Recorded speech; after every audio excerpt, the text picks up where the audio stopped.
Hello everyone, welcome to our series on learning JavaScript from scratch. My name is Dharmin Saraswat and I'll be your instructor for this course. In this introduction video, we will go over what you can expect from this course, what is this course for, and what you will need to get started.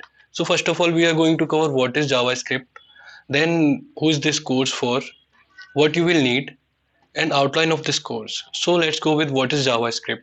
JavaScript is a programming language that is commonly used to act interactivity and functionality to the website. It is one of the three core languages of the World Wide Web, along with HTML and CSS. As you can see in this survey conducted by Stack Overflow to check what is the most commonly used language for the web development, which comes out to be JavaScript with more than 65%. What you can do with JavaScript is you can create dynamic websites, you can create forms, you can create games with it. What you will need to get started in this course? So you will need obviously a computer with internet connection, a text editor such as VS Code or in text Sublime Text.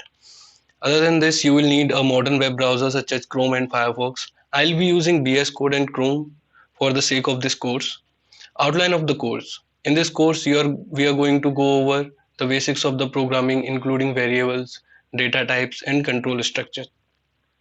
Working with arrays and loops, functions and object-oriented programming, DOM manipulation and events, asynchronous JavaScript and working with APIs and much more.